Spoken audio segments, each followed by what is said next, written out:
It's today, March 7th. Can you believe it's March? The eternal march of time.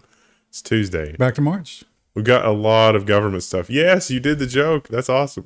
People were wanting to buy the shirt. I understand that was really funny. It's all a bit of a blur. I don't think that'd sell a lot of shirts. Alcohol really messes with your brain. And I would be scared to death to do any of that right now. And just think, a lot of people do that when they drive. Well, some people might accuse the U.S. House of Representatives for being drunk, but those people would probably be Chinese Communist Party or their sympathizers, because this was a bit of a bipartisan win. Rarely that our government agrees on anything, but they were able to agree on this. U.S. House panel approves bill giving Biden the power to ban TikTok. Where? On government-owned devices. But also everywhere. Yeah, I mean, it's not going to happen yet that we know of, but they're basically saying you can't.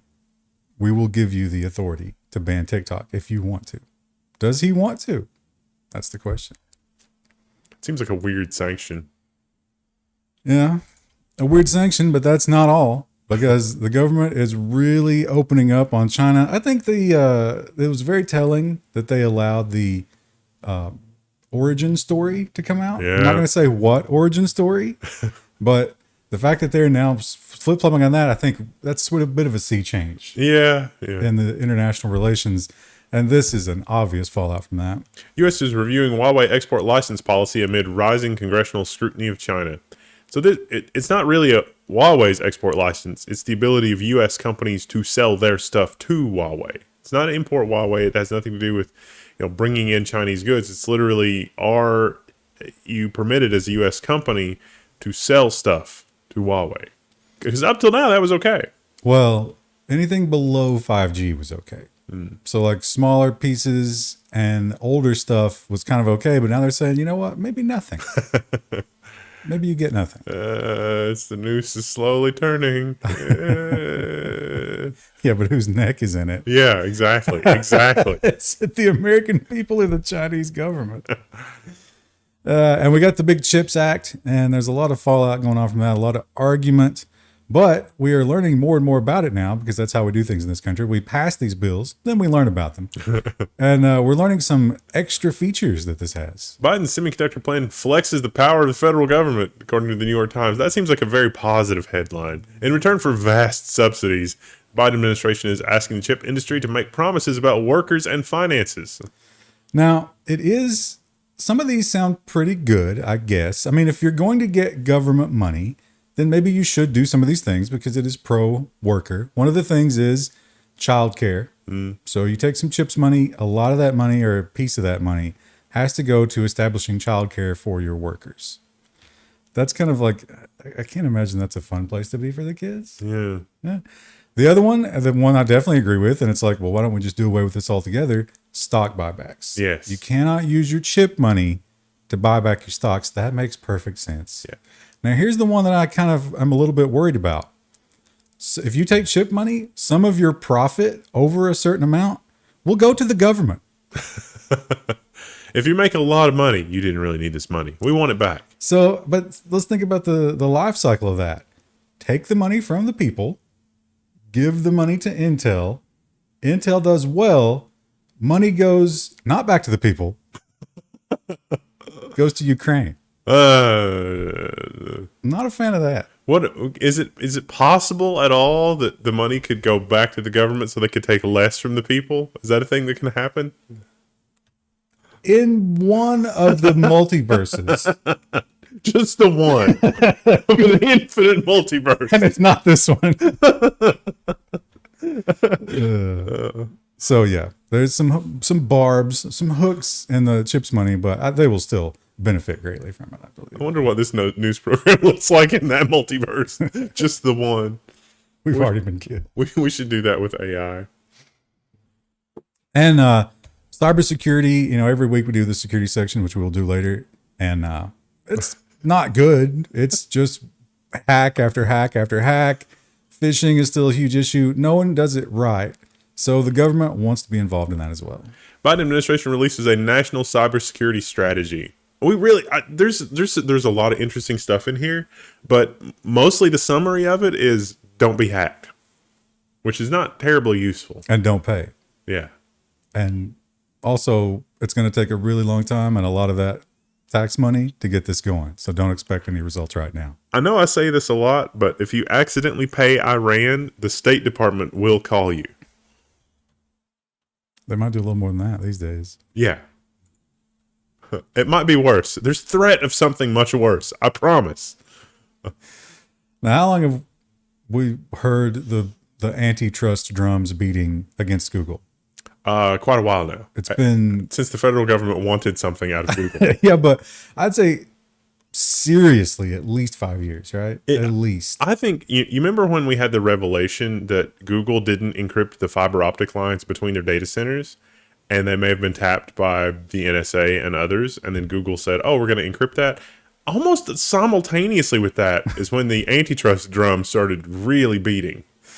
So with the antitrust drums, it's supposed to be, hey, you know that we're after you. We've let you know. And they did officially let them know.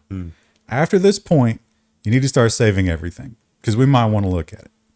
And it's kind of understood that you should be doing that. At some point, they were instructed, yes, you must do this now. We're definitely going to be looking at this stuff. Google had other plans.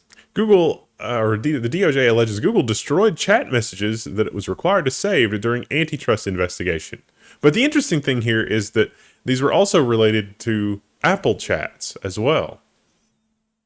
It's the same play.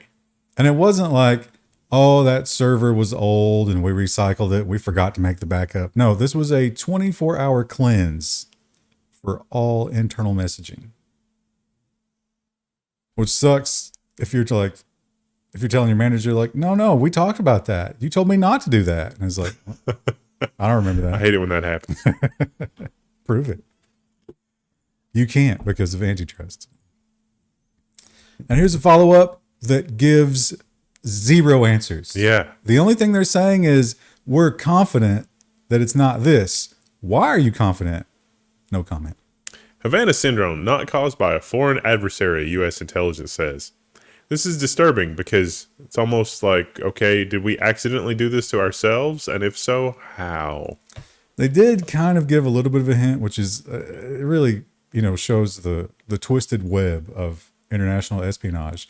One of the things that they said convinced them is that while they were spying on the people they thought might be responsible, they detected that those people were confused by the accusation. So they're like, well, maybe it wasn't them. Maybe it was a weird double blind. They knew that they were being spied upon. And then you never know where it ends. So many layers. But that's, this is perhaps one of the most unsatisfying ends to because we've been following that mystery since inception. I mean, is it some sort of microwave energy weapon? What caused it? Well, if you think it's unsatisfying for us, imagine how it is for the people who were affected by it. Yeah, like brain cancer in some cases, or brain abnormalities, and just not fabulous. They did give them some government money, but I'm sure it doesn't cover a fraction of the healthcare costs. And here's something that we keep seeing more and more of, and now apparently state legislation is getting involved. The end of the 5-day work week. Some states considered legislation making 4-day work weeks more common. How do you do that? By incentivizing the 4-day work week.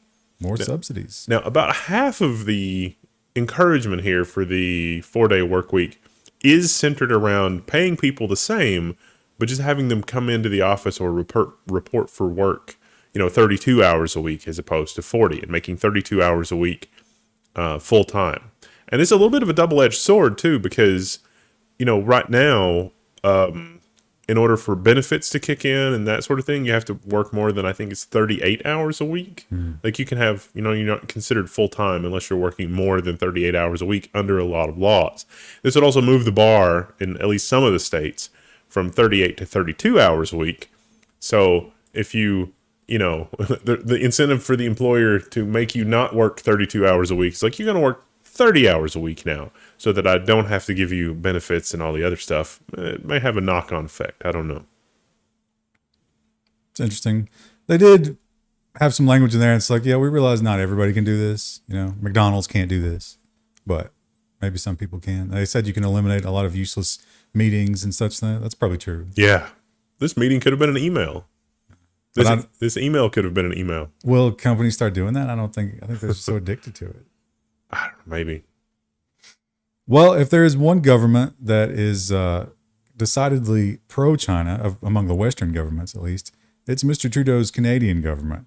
But I think the heat was a little too high on this one. TikTok banned on all Canadian government mobile devices. Kind of the same thing we did. Yeah, they were making noise about this a couple of weeks ago. We reported on that. They put a committee together, and the committee said, this doesn't look good. Also, look who sponsored this press conference back there. AstraZeneca? Don't say it. I read another article, I didn't include it, that apparently people are now getting the burner phone just for TikTok. Because they can't do the work phone with TikTok. That's what we did here at the office. You know, we have the office helpers helping with things, and it's like we really should be on TikTok. And it's like, should we though? And they're like, we'll use one of the phones on the wall phones. But they're not doing it for security reasons. They're doing it because they're addicted and they've been otherwise cut off from their drug. So I guess it's still good if you're not putting other things on that phone.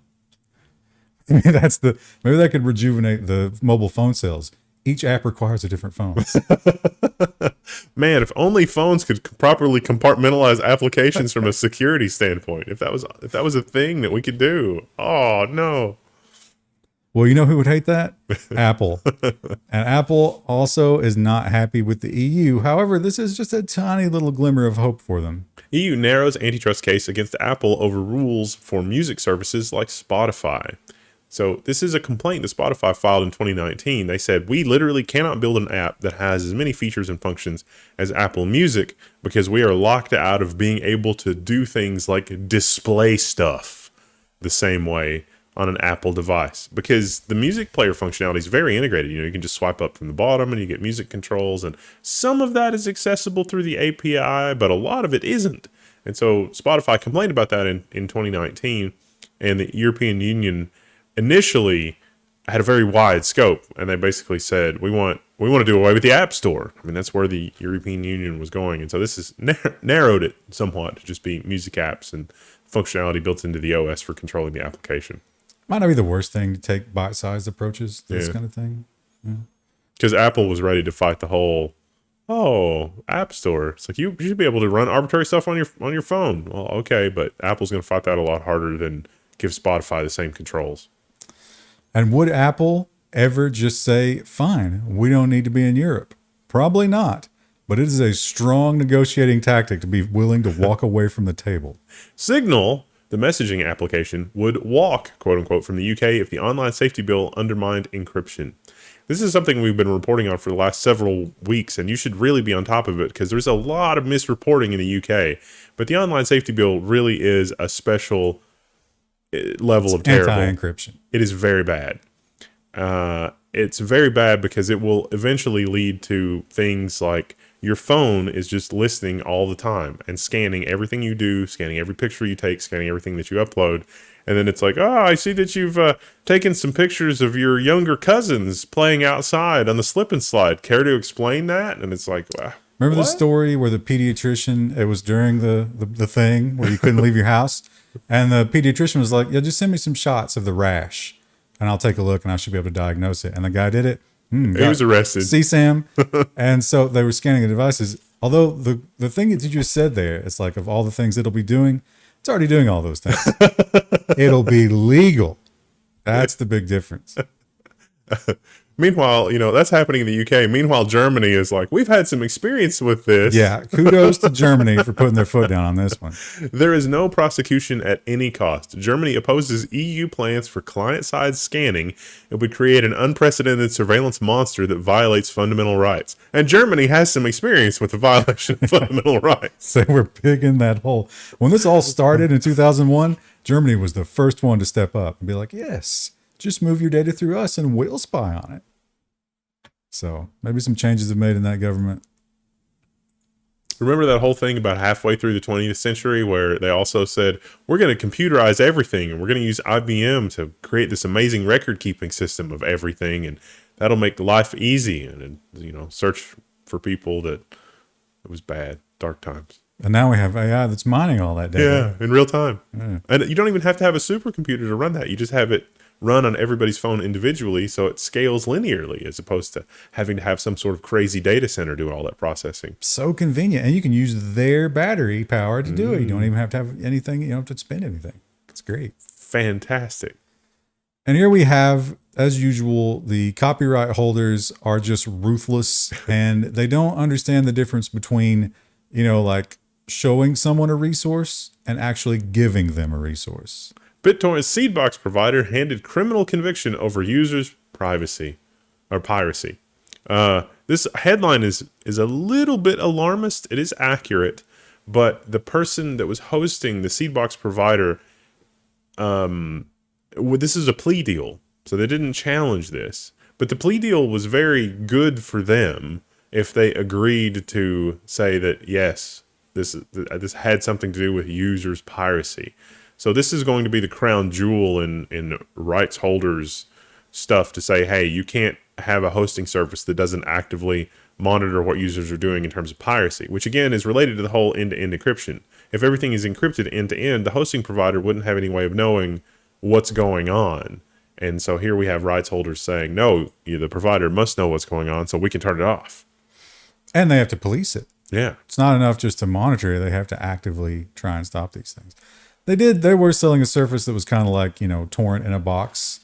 So they weren't innocent. They knew what was happening, but they weren't doing it. That's a very clear distinction, I think.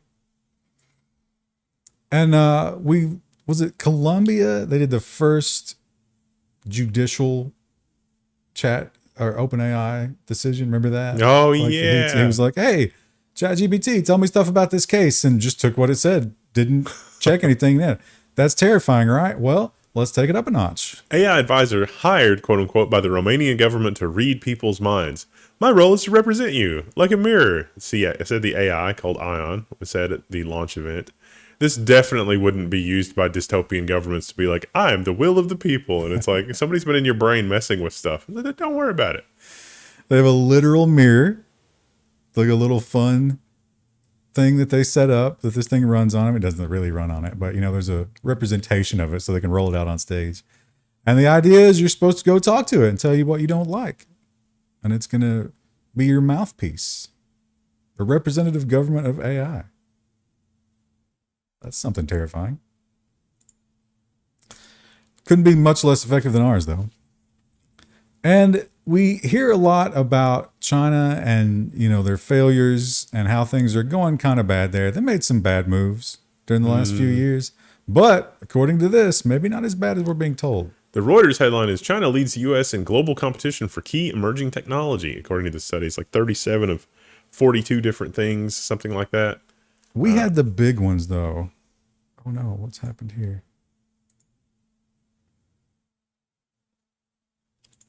Oh, no. I don't know why that jumped ahead. Defense, space, energy, and biotechnology, America #1. The other 37, China #1. So there was a lot of biological stuff in there. There was Battery technology. Battery was a big one. Nanotechnology, that kind of thing. Apparently they're way ahead of us. And I don't think there's going to be a lot of sharing anymore. No. Or even just like nuclear. Gosh, wouldn't it be nice if we all had background nuclear reactors or neighborhood nuclear reactors just hanging out in the background? Like little ones, little nuclear reactors for everybody, every neighborhood. It would be nice to have that. China's been working on that. We don't have that. And China, of course, has an opinion on all the various TikTok bans. China says EU TikTok ban will harm business confidence. I think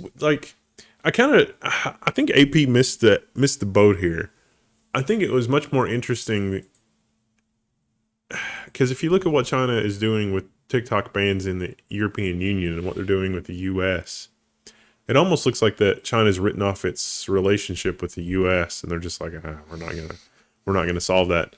Meanwhile, in the European Union, it seems to think that there's something salvageable there. And so it seems stuff that the US has asked for on the TikTok side, it seems like it's more willing to do with the European Union, whereas it's more antagonistic with the lawmakers, the US lawmakers. Well, I think China's pragmatic, right? I think they're looking at the facts on the table and they're saying, yeah, the EU is going to be energy dependent. And we're friends with who they're dependent on. So we could just get the US out of this equation. I think we could all be friends. Maybe not like really good friends, but necessary friends. It is interesting how you can, like, we're talking about just an application on a phone for nonsense. It's like, but the whole geopolitical thing breaks down into how a random iPhone application is perceived and handled by world governments. That's really interesting. But it does sort of lend credence to the idea that they're using it for bad things, considering how concerned they are.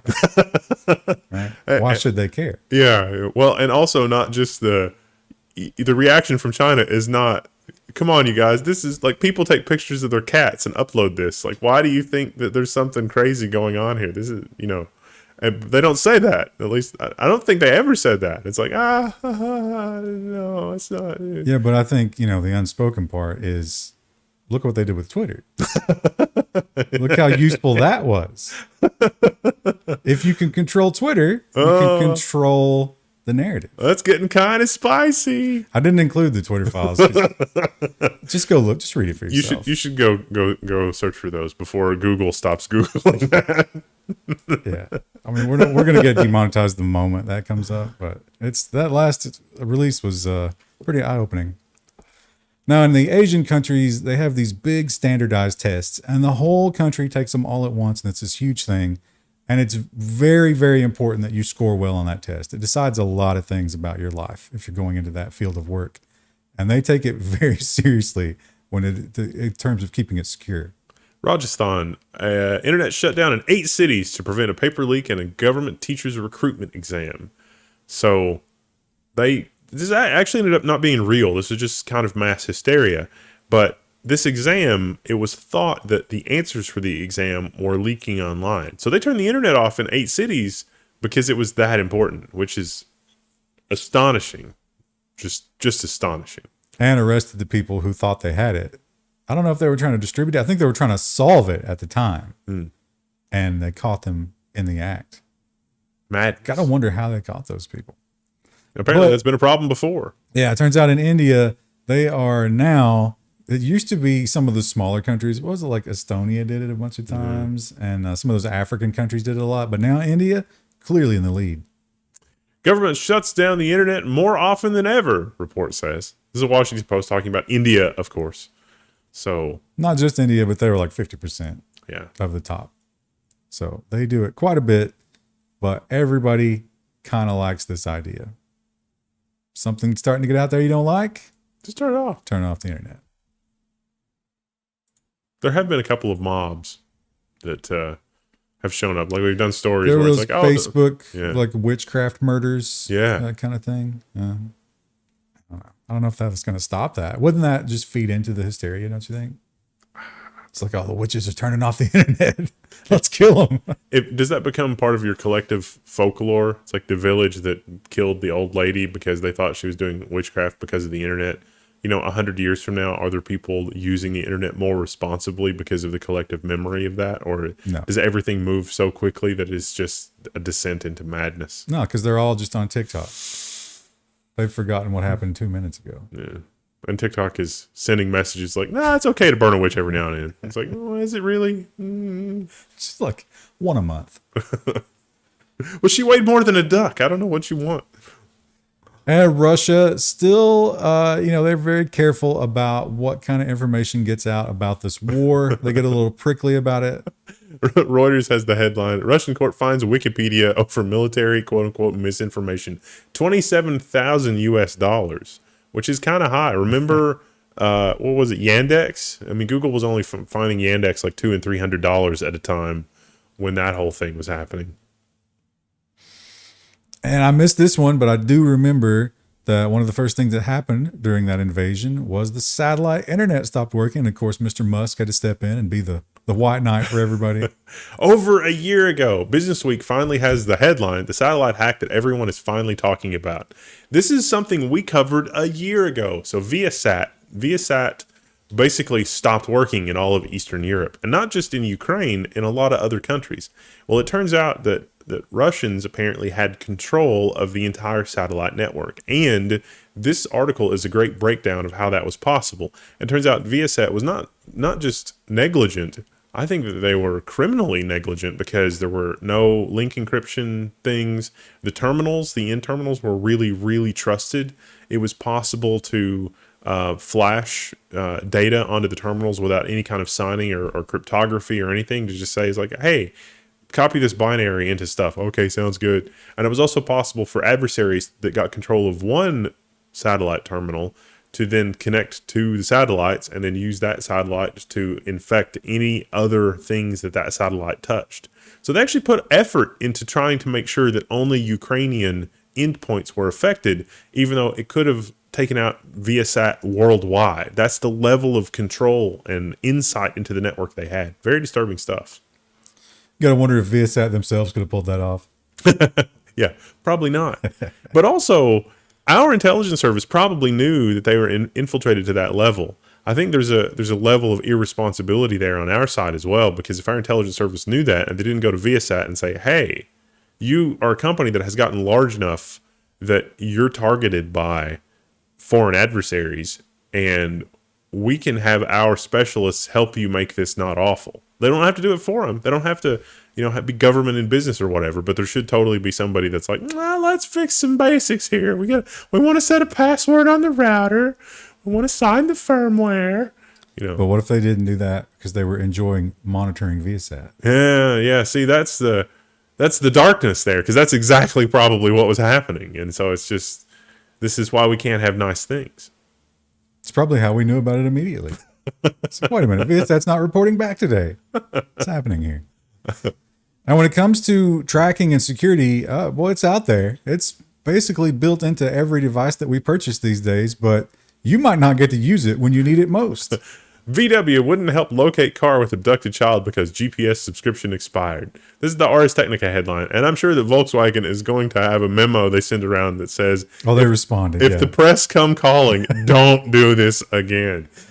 Yeah, so the detective who was working on this case knew that the child was still in the car or suspected it, contacted Volkswagen, and was told by the phone operator, it's like, I'm sorry, sir, that's expired. You're going to have to pay $150. As a parent, you pay that, but then you immediately tell everybody that's going to listen, it's like, can you believe what Volkswagen did? This is madness. Yeah, that is a little bit disgusting. But also keep in mind that if they would have gotten a subpoena or a warrant, that data is still there. Yeah. They didn't stop collecting it.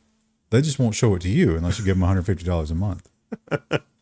Was it a month? That seems so high. I think it was $150 a year, probably, right? It's still kind maybe of $150 to reactivate the service or something. Awful. And identity theft, it's a real problem. Usually it happens to individuals, but if you have a really poor system for your DMV, it can happen to a state. Texas sent thousands of driver's licenses to organized crime group, DPS says. They were Asian. This is almost the same MO. Remember the it's like the Chinese jails that were happening around Vancouver? I don't know if that's past tense. This is almost the same MO. Like, we read about something like this happening in Canada where, you would just get a visit and it's like, hey, even though you're living in another country now, you can't say bad things. And so it seems like organized crime was targeting Asian people specifically, but this opens up a whole bunch of possibilities with this many, fake IDs and that kind of thing. And it's like, oh, all Asian people look the same. You get into some really dark territory here where you could have spies that have, an identity from some of this. It could be more than just criminal activity going on here. Yeah. And if this happens to you and it was issued by the state and there's no suspiciousness other than that, it's going to be a nightmare to try and fix your identity. I mean, not now because they found out about it, but how many people were suffering under this for a long time? Now, if you listen to podcasts, chances are you've heard an ad for BetterHelp.com. Basically, psychiatry in the cloud. Psychiatry in a box. And if you think that sounds a little bit dangerous or insecure, they will assure you that you're crazy. They go to great lengths to keep all of this very private. The Verge reports that BetterHelp shared customer data while promising that it was private, says the FTC. Could have to pay up to $7.8 million to settle charges that it misled consumers. That doesn't seem like enough. Now you might be thinking, oh, they were giving this to the government, right? Well, probably, but that's not what they got caught giving it to. They got caught giving it to social media. And The Verge reported that they had sold it originally. It turns out they didn't even get paid for it. They were just handing this over to Twitter and Facebook. Medical data. Horrifying. Why would Facebook need that? Oh, get some of that ghost coffee in you. Delicious. And Google is doing a little bit for us, I guess, in the fight against people scanning all of our emails. Gmail client-side encryption now publicly available. Okay. So maybe Google can't scan your emails sometimes? That's what they claim. I don't know. It's a big part of their business model, isn't it? We can still get the subject in the headers and stuff. Yeah, they did point out that the headers are not encrypted at all. So, I mean, you know, if you've got encrypted emails from, you know, Godiva the chocolatier, it's like they probably know you're into chocolate. They already know that. That's an easy guesstimate. And you're welcome for the ads that are now going to show up on your stuff everywhere you go for Godiva chocolates. Godiva chocolate. When's the last time you had a nice piece of milk chocolate? Milk chocolate? Yeah. August. Almost a year. Wow. Well, it's this is the hack section. That's kind of the same story over and over, isn't it? But just new names every week, and it never gets better. Dish Network confirms network outage was a cybersecurity breach. This happened on the day they were reporting earnings. Yeah. They put a little line in there. I was like, we're having some outages today. I don't know what that's about. They knew. They knew exactly what it was about. And it affected them for a long time. They probably fired everybody that knew what they were doing in terms of security. And one of the most terrifying things in my mind is the SIM attacks. Yeah. Because you don't have to do anything wrong. This just happens to you. And it turns out it's still happening a lot. Hackers claim they breached T-Mobile more than 100 times in 2022. Yeah. Yeah.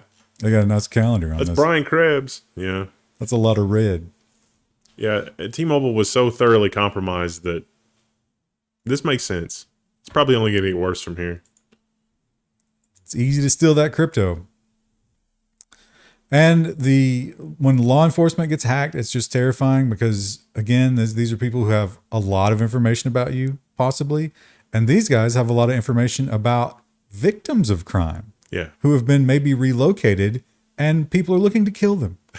U.S. Marshals Service suffers a major security breach that compromises sensitive information, senior law enforcement officials say. They've since clarified to say that the witness protection program was not compromised, but sometimes the marshals talk about things in email where it's like, oh yeah, is that so-and-so? Yeah, we're sending them down to Texas. They'll be safe down there. And it's like, they might not have got the database, but... If you've been snitching on some organized crime, maybe a cartel or something like that, I would watch my back a little more than usual. Only if they've been really excited about your snitching and they're talking about it internally via email. How would you measure that? And LastPass, oh, they've had some embarrassment lately. They had 2 hacks last year, and things have gotten worse. And it just keeps happening, and now we maybe know what happened. LastPass says the DevOps engineer's home computer was hacked, apparently through a Plex Media extension or something like that. Got a keylogger so that as he was entering, his 2-factor code, they would have the 2-factor code immediately. And then they were able to steal his session tokens and everything else. So it didn't matter that, there was protection, like reasonable kinds of protection. But in this disclosure, they seem to be suggesting that the 2 previous disclosures from last year, that those incidents were worse than expected. So the information gathered from this hack, along with the information exfiltrated from the last 2 hacks, probably mean that hackers have literally everything. Not what you want if you're a security company. We don't know for sure, but it looks that way. It looks really bad for LastPass. So if you haven't changed all your passwords in LastPass, now's probably your last chance. And TELUS, which is a Canadian telecommunications company, Same old story. Telus investigating leak of stolen source code and employee data. So this is the kind of, the Viasat thing that we were just talking about. If you had this, it would make the Viasat thing a lot easier if you were a Telus customer or a Telus adversary looking to control Telus's customer network. So bad news, very bad news. Who would want to observe Canadians? Could it be the Chinese Communist Party? Do not have a lot of diaspora in Canada. But here's maybe a little bit of good news, because if you remember, during the dark times, ransomware just exploded. Everybody was getting ransomware, and they were kind of quietly paying it and trying to keep it secret. But apparently they are taking the Joe Biden advice. Ransomware attacks and payments declined in 2022, according to this report. So fewer reported hacks, which could be good or bad, although now they are required by law, right? And fewer people actually making the payments. Maybe everybody realized, hey, let's make backups. Backups are important. We can hope that that's the reason. And not underreporting. Probably underreporting. It's like, crypto again. And Apple had some embarrassing vulnerabilities, and they claim to have fixed them. Now some security researchers saying they did not actually go far enough. Security researchers warn of a new class of Apple bugs. This is the escalation of privileges, and they're saying that basically every Apple device is in trouble from this. And they're saying, well, we haven't seen it in the wild yet. Haven't we, though? That's what they say, but it could be pretty easy to do and should be something we look out for. I mean, okay, given the last 5 years of Apple saying that they're hardening their devices and how thoroughly and pervasively Apple devices have been compromised by things like that state-sponsored malware that we see from everywhere, this doesn't seem like this will plug this class of vulnerabilities. Well, NSO famously used the original exploit and got around it, and Apple was like, oh, we got to put a stop to that. Apparently this works just as well. Yeah. So a new subscription for all the law enforcement agencies. Oh, tax dollars. No. Yeah. And if you are someone who still refuses to do the thumbprint or the Face ID, Apple says you need to be very careful. You got to look over your shoulder. You know what? They should install a little mirror at the top of the phone, right? Recent iPhone thefts highlight the danger of using passcodes in public. So this seems to be a criminal operation. They've arrested like 30 or 40 people, something like that. But one person would look over your shoulder as you're entering something in your phone so that you have to unlock it. But then once they steal your phone, they can unlock it, and then they check to see what bank accounts you have hooked up and what other stuff you have hooked up. Because if you know the PIN number, then Apple says, oh, you're unlocked. So then you can transfer money, or you can approve things, or you can say, hey, is this transaction okay? You get the pop-up message. Yes, this transaction is totally okay. So they stole what? It's like it's over $100,000, like $30,000 from just one person in this theft ring, or something crazy like that. The PIN is really, I mean, once they get the PIN, they reset the email. Yeah. And now they control the two-factor. Because your phone is your token for doing all that. So they really can do whatever they want. You got to, hold it down, hunker over it. Yeah. No, Apple is of course, you don't have the Apple Watch, because you can use the Apple Watch to remotely lock and reset your phone from, and you wear that, and you don't have to enter your PIN number when you bring your phone and your watch together. Or when they steal your phone, they hit you over the head, rip the watch off your wrist, and it's even easier. I'm reminded of the XKCD comic where it's like, how I pictured it would go in my head. It's like, he's got unbreakable 4096-bit encryption. Foiled again. And then reality, 496-bit invention. Oh, okay, I'll grab the wrench. Yeah. It is, because if you don't have the PIN, if the PIN is not challenging you every time you're in trouble, but if it is challenging you every time in trouble, then you're just multiplying the number of times someone can spy on it. Yeah. So. What if you had a duress PIN? That's what you really need on the Apple device. So you enter your duress PIN and the device goes into duress mode. But you don't know that you're in duress till they have it. Oh, yeah, that's true. I don't know what the solution is there, but Fun times. All right, for business news tomorrow, we've got a lot of collapse stories, so be on the lookout for that, and we'll see you then. 40 minutes. It's a little low, but we're down one. Chris is not here to do bye. Yeah. She's doing family stuff this week, so she's fine, but she had some prior engagements. And it's Tornado Day here in beautiful Kentucky. So fun times. Power's still on for now. You gonna say bye? Bye.